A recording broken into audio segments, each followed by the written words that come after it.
বন্ধন নিউজে আপনাদের স্বাগত। শুরু করছি আজকের খবর।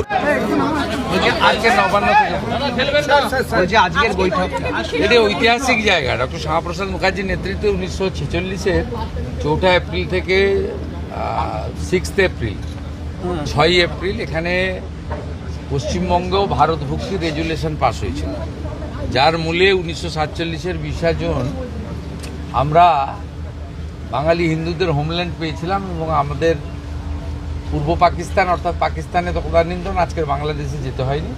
আমরা পশ্চিমবঙ্গে ভারতে বসবাস করছি। আজকে বাবা তারকনাথের দর্শন করতে পারছি, বাবার মাথায় জল ঢালছি, প্রণাম করছি, কপালে চন্দন লাগাতে পারছি। ঐতিহাসিক জায়গা। এখানে আমরা তারকেশ্বরে যেহেতু ডক্টর শ্যামাপ্রসাদ মুখার্জি রেজুলেশন নিয়েছিলেন সেই জায়গা এবং সামনে 20 জুন, এটা নিয়ে আমাদের কিছু পরিকল্পনা আছে। যেহেতু আগামীকাল ক্যাবিনেট আছে, সেহেতু ক্যাবিনেটের আগে আমার পক্ষে, মুখ্যমন্ত্রীর পক্ষে কোনো সিদ্ধান্ত ঘোষণা করা ঠিক নয়। কালকে ক্যাবিনেট মিটিংয়ের পরে আমি নবান্নতে আপনাদের জানি। কিন্তু এরকম একটা পবিত্র জায়গা দীর্ঘদিন এমন একজনকে করেছিল যাতে এখানকার মানুষের ট্রাস্টি বোর্ডের মাথা। এখনও ট্রাস্টি বোর্ড ডিফাঙ্ক হয়ে আছে। আমি আজকেই মাননীয় মন্ত্রী অগ্নিমিত্রা পাল এবং প্রধান সচিবকে নির্দেশ দেব যে এখানে একজন এডিএম আছেন অনুজ প্রতাপ, তাকে আমরা প্রশাসক করছি। যেহেতু শ্রাবণীমালা সামনে, শ্রাবণীমালাকে কেন্দ্র করে এবারে সরকার এই বাবা তারকনাথের তারকেশ্বরের যে পবিত্র ভূমি, এর যে শ্রাবণীমালায় যে ভক্ত আসেন, তাদের জলযাত্রীরা আসেন, তাদের সুবিধার জন্য একটা বড় ব্যবস্থা নেওয়া হচ্ছে। এবং আশু তারকেশ্বর মন্দিরকে কেন্দ্র করে আমরা কিছু কাজ করব। প্রথম তো ওই পবিত্র পুকুর পাড়ে সব রং করে রেখেছে, রঙের কালার তো পরিবর্তন আগে করা দরকার।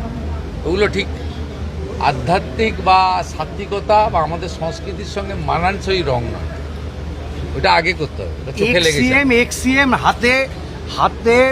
এক্সিএম হাতে সংবিধান নিয়ে হাঁটছে, বলছেন পশ্চিমবঙ্গে গণতন্ত্র বিপন্ন। আমাকে কি একটা ছবি পাঠিয়েছিল? এত দুরাবস্থা আমি জানতাম না।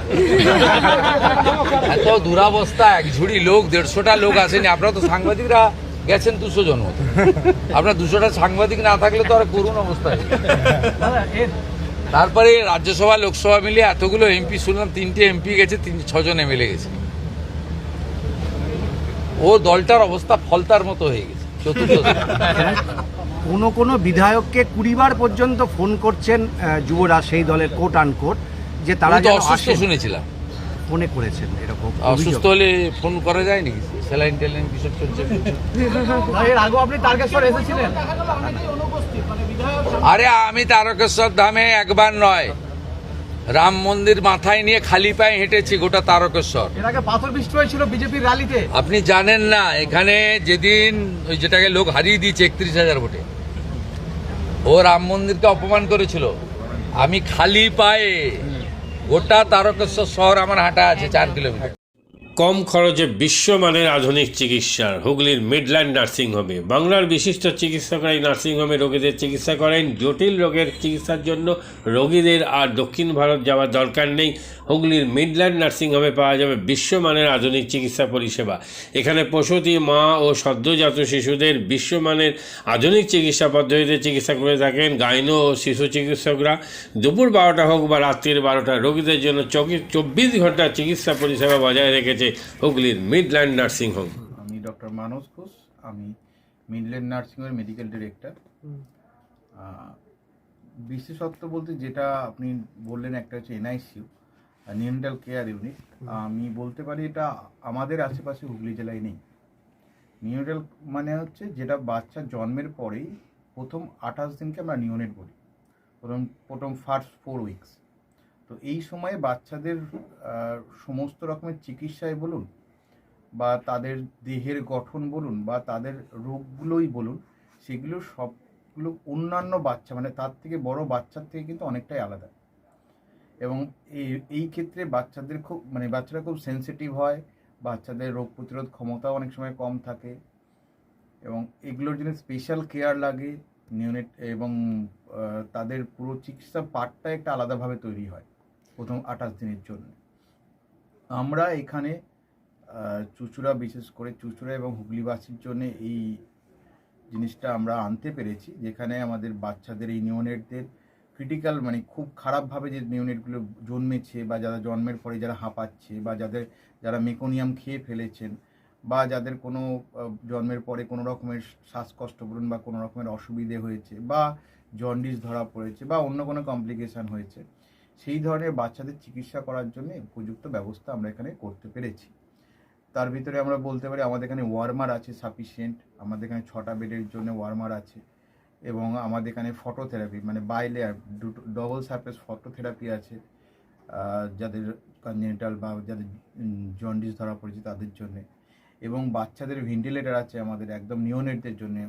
এই ভেন্টিলেটার সাধারণভাবে সব জায়গায় পাবেন না, এবং বাচ্চাদের বাবেল সিপ্যাপ যেটা একটা স্পেশালাইজ মেশিন, বাচ্চাদের যেহেতু ভেন্টিলেটার খুব বেশি লাগে না, কিন্তু বাবেল সিপ্যাপ বলে একটা জিনিস খুব বেশি লাগে, তাদের অক্সিজেনের পরিমাণ কমে গেলে, তাদের শ্বাসকষ্ট হলে, সেটাও আমাদের এখানে আছে। এবং আমি কিছুদিন আগে আমাদের একটি বাচ্চা এখানে ভর্তি হয়েছিলেন যার শ্বাসকষ্ট হতে শুরু করেছিল জন্মের 6 ঘন্টা পর থেকে, এবং সুন্দরভাবে তাকে আমরা এখানে চিকিৎসা দিয়েছি। আমাদের এখানে দুজন খুব ইয়ং মানে এনথুজিয়াস্টিক পেডিয়াট্রিশিয়ান আছেন, ডক্টর মৈত্র এবং ডক্টর ঘোষ।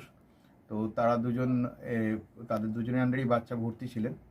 অন্য পেডিয়াট্রিশিয়ানরাও আসেন, বাট এনারা আমাদের এখানে সবসময়ই থাকেন মোটামুটি একটা স্তম্ভের মতো আমাদের নিওনেটাল কেয়ার ইউনিটের জন্য। এবং বাচ্চাটি এই মুহূর্তে খুবই ভালো আছে, তাকে আমরা ডিসচার্জ করেছি। এটা কি প্রিম্যাচিওর বেবিদের ক্ষেত্রে এটা বেশি প্রয়োজন হয়?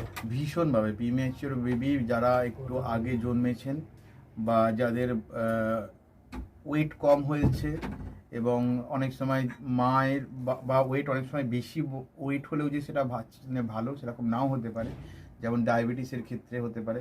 তো অনেক সময় বাচ্চাদের বারবার জন্মানোর পর সুগার ফল করছে, এটাও আমরা দেখি।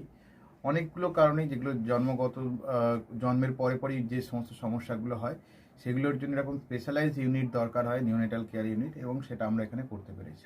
প্রথম কথা হচ্ছে জীবনের দাম সব থেকে বেশি, ঠিক আছে, এবং যে মা 10 মাস তার বাচ্চাটাকে গর্ভে ধারণ করেছেন, তার জন্য সারা পৃথিবীর সব থেকে মূল্যবান জিনিস বা সেই বাবাটির জন্য কিন্তু সেই শিশুটি। রিগার্ডিং কস্ট যদি বলেন, আমরা এমনিতে একটা মফস্বল এলাকাতে থাকি এবং আমাদের পুরো নার্সিংহোমটাই মফস্বল এলাকাতে। আমরা সেটার কথা মাথায় রেখেই আমাদের যে সমস্ত কস্টগুলো রেখেছি। এবং এই যেটা বললাম, কয়েকদিন আগেই আমাদের একটি বাচ্চা যাকে হঠাৎ করে শিফট করতে হয়েছিল নিকুতে, সে চিকিৎসা পেয়ে গেল। তার বাবা মা দুজনেই খুব স্যাটিসফাইড। আমাদের যে ফেসবুক পেজ আছে, সেখানে আপনারা তাদের কথা শুনলে বুঝতে পারবেন। এবং কস্ট মানে যথেষ্ট রিজনেবল, আমি একেবারে কম বেশি এরকম বলবো না, আমি বলবো রিজনেবল। আমাদের মফস্বলের জন্য যেটা হওয়া উচিত সেই রকমই করা আছে।